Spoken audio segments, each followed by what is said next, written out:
Hello everyone. इस video में हम बात करेंगे वेरिएबल्स के बारे में। वेरिएबल हम उसे कहते हैं जिसकी वैल्यू चेंज हो सकती है। जैसे कि ये var1 इज इक्वल टू 2 है, तो जो ये 2 वैल्यू है ये var1 में स्टोर हो गई है। var मतलब वेरिएबल की छोटी फॉर्म है। तो ये 2 वैल्यू var1 में स्टोर हो गई है। अब अगर मैं इस सेल को रन करता हूं,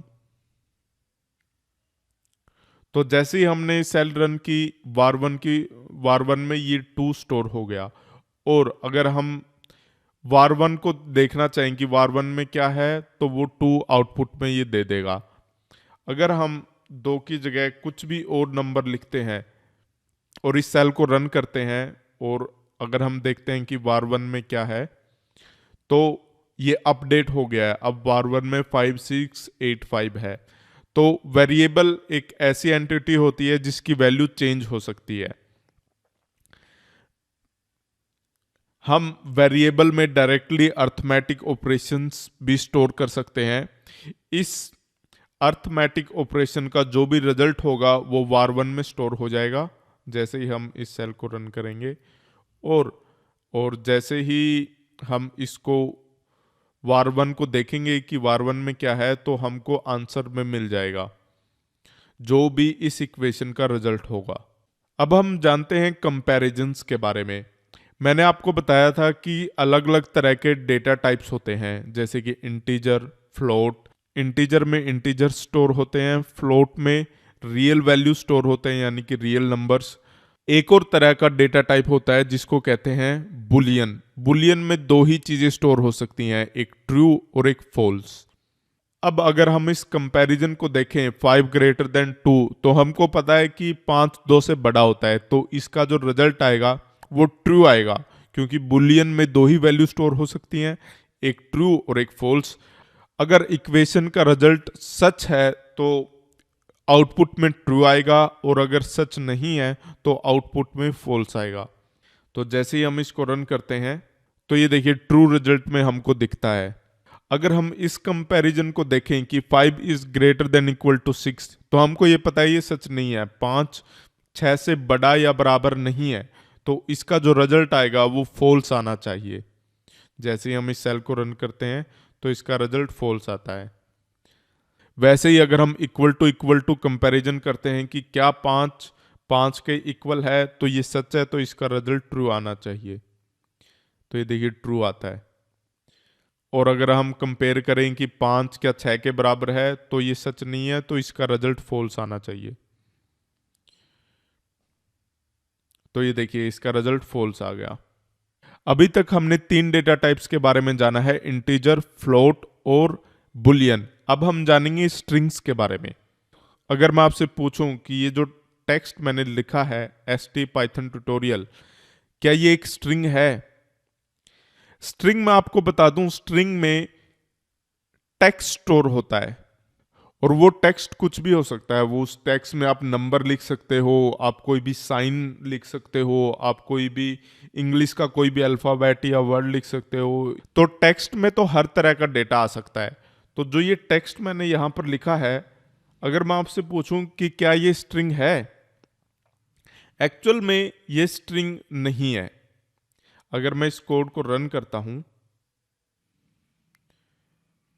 तो ये देखिए, तो देखिए हमको एक सिंटैक्स एरर मिलता है जिसमें इसने बोला है कि इनवैलिड सिंटैक्स, यानी कि ये सही रूप से लिखा नहीं गया है। अब इसमें क्या कमी है?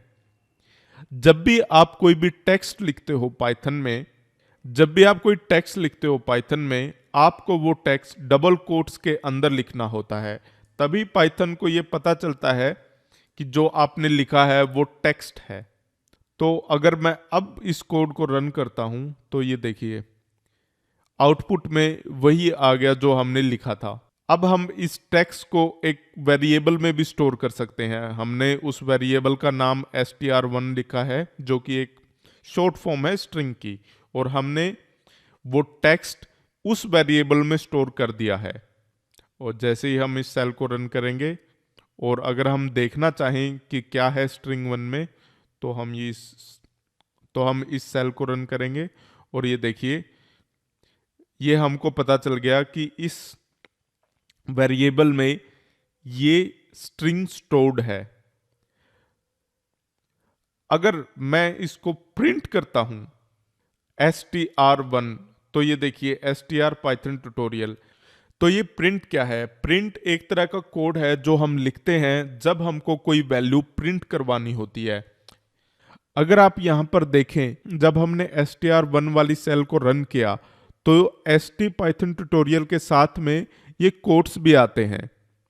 इसका मतलब है कि पाइथन हमको बता रहा है कि ये str1 क्या है, और वो पूरा स्ट्रिंग पाइथन ने आउटपुट में दे दिया इन कोट्स के साथ। लेकिन अगर हमको प्रिंट करवाना है जो इस स्ट्रिंग के अंदर है, ये यहां से लेकर यहां तक पूरा स्ट्रिंग है, लेकिन इस स्ट्रिंग के अंदर क्या है? इस स्ट्रिंग के अंदर ये टेक्स्ट है।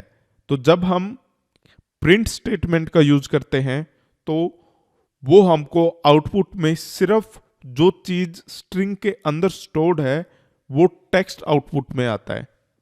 तो आई होप आपको ये डिफरेंस समझ में आया होगा। मैं एक और वेरिएबल क्रिएट करता हूं x, और उसके अंदर मैं r स्टोर कर देता हूं। तो इसको प्रिंट करने का एक और तरीका है। तो आप इस x वेरिएबल को एक स्ट्रिंग के अंदर प्रिंट करवा सकते हैं।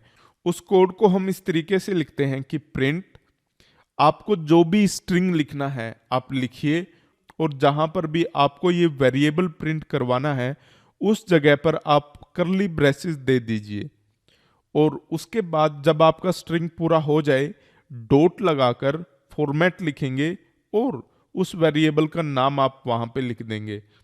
तो जब हम इस स्टेटमेंट को प्रिंट करवाएंगे तो x के अंदर जो भी वैल्यू स्टोर्ड है वो यहां पर इन दो कर्ली ब्रेसेस की जगह पर प्रिंट हो जाएगी।